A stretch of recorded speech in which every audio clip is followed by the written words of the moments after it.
Attention mga SSS pensioners, 13th month pension na maagang ilalabas o maagang i-release ngayong buwan ng Marso 2026. Ano ang katotohanan? Mamaya-maya pag-uusapan natin. Hello mga ka-vlogs!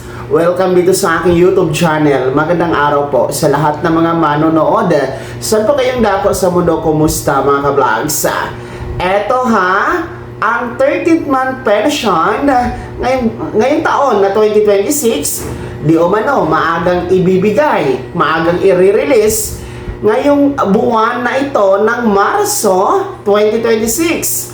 Alamin natin ang katotohanan mga ka-vlogs. At magkano nga ba itong 13th month pension na ito at sino-sino ang magkakasali dito? Well, ito pa ang mainit na usapin ngayon, no? Dito sa ating mga SSS pensioners. No, actually, ako din po ay nakabasa sa nasabing balita. Kung makikita niyo po sa inyong screen, ayan po, no? Ibinalita dyan ang maagang paglabas o maagang releasing ng 13th month pension ngayong buwan ng Marso 2026. At meron pa nga dyang karugtong na mga captions, pero sa kabuuan talaga ang punto sa nasabing balita ay maagang i-release ang 13th month pension sa lahat ng mga SSS pensioners ngayong buwan na ito ng Marso 2026. Well, bibigyan natin yung linaw mga ka-vlogs kung ito ba ay totoo. Una sa lahat, para sa mga baguhang pensionado ng SSS, ang SSS po ay mayroong binibigay na 13th month pension tuwing Disyembre. Well, ano nga ba itong 13th month pension? Para itong nagtatrabaho ka, di ba, kung kayo po ay nagtatrabaho noon, ay meron tayong natatanggap na 13th month pay tuwing Disyembre. At yan po ay mandatory na lahat ng mga empleyado kailangan pong tatanggap ng 13th month pay tuwing Disyembre, no? On or before December 23. Ayon po yan sa batas.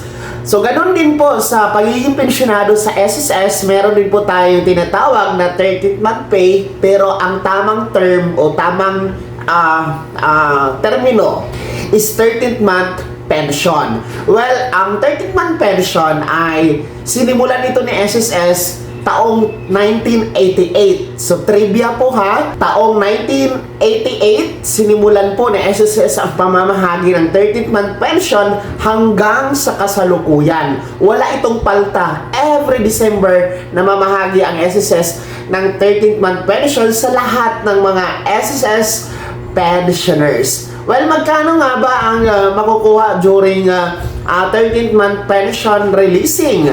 Ito po ay katumbas sa isang buwang pensyon. So, katulad ng 13th month pay ng mga empleyado, katumbas po yun ng isang buwang sahod nila. Ganon din po sa mga pensyonado. Ang 13th month pension ay katumbas ng 1 month pension na tinanggap o tinatanggap ng isang pensyonado. So, halimbawa, kung ang inyong pension monthly kay SSS is 5,000 pesos, yan din po ang halaga ng 13th month pension. Kaya nga po, tuwing Disyembre, doble ang makukuha ng ating mga pensyonado dahil ang 13th month pension, isasabay kasi yan sa makikredit, no, sa inyong December pension. Kaya talagang pag Disyembre, talagang matutuwa talaga ang ating mga pensyonado. Inaabangan talaga ito ng ating mga pensyonado dahil doble ang makukuha, doble ang madideposit sa kanilang ATM card. At ang kagandahan pa dyan, maaga po ang releasing, maaga ang crediting ng pensyon kasabay ng 13th month pension tuwing Disyembre. Ayon sa isang circular ni SSS, ang mga batch 1 is December 1, yung kanilang pension crediting ng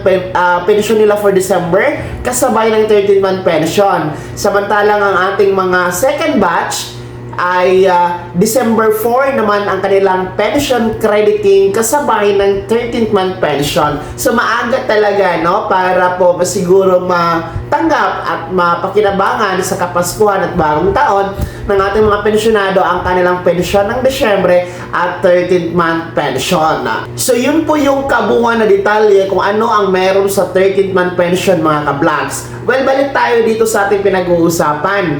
Dito sa balita na di umano, maaga ang paglabas, maaga ang releasing ng 13th month pension ngayong buwan na ito ng Marso ha, kasi March 3 na po tayo ngayon.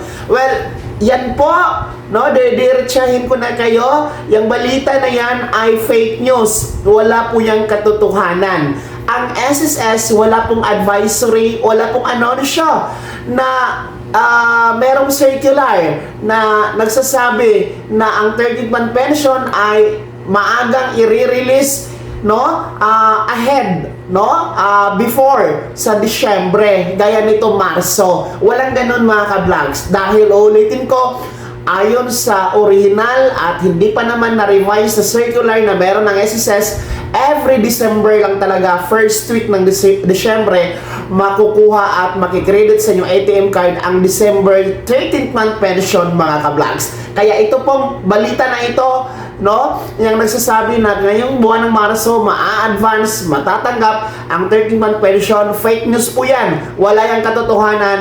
Kaya huwag kayo maniwala dyan mga ka-vlogs, no? Kita nyo naman, hindi SSS ang nag-post niyan, no? Kaya ang SSS kasi meron talagang iisa lang na Facebook page na official.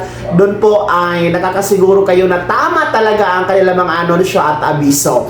Well, dito sa ating YouTube channel, nilalabanan din po natin ang mga fake news na yan at sinisiguro natin na tama po ang impormasyon na ating hatid sa inyo nang sa ganun hindi kayo malito mga ka-vlogs. Isipin nyo lang talaga, ang 13th month pension, every December lang yan binibigay, hindi po sa ibang buwan mga SSS pensioners. Kaya sana maliwanag po yan mga ka-vlogs.